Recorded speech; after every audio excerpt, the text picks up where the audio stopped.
मुख्यमंत्री एकनाथ शिंदेंच्या परभणीत दौऱ्याआधी शिंदे गटात मोठी गटबाजी। एकीकडे शिवसेना सचिवांची बैठक तर दुसरीकडे शिवसैनिक मुंबईकडे रवाना। गटबाजीमुळे मुख्यमंत्र्यांच्या दौऱ्यावर प्रश्नचिन्ह। रस्त्यावर उभ्या असलेल्या दुचाकीमधून पेट्रोलची चोरी। छत्रपती संभाजीनगरच्या औरंगपुरा भागातली घटना। चोरीची घटना सीसीटीव्ही कॅमेऱ्यात समोर। ट्रॅक्टर कालव्यात कोसळून झालेल्या अपघातात दोघांचा मृत्यू। नांदेडच्या चाभरा तांडा शिवारातली घटना। शेती कामासाठी कालव्याच्या बाजूने जात असताना ट्रॅक्टरचा अपघात।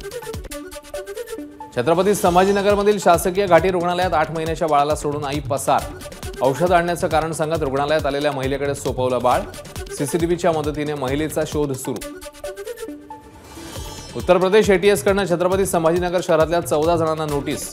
15 ते 18 जानेवारी दरम्यान लखनौमधल्या एटीएस मुख्यालयात हजर राहण्याची सूचना। जानेवारीत होणाऱ्या कार्यक्रमाविरोधात छत्रपती संभाजीनगरमध्ये एका संघटनेची गुप्त बैठक।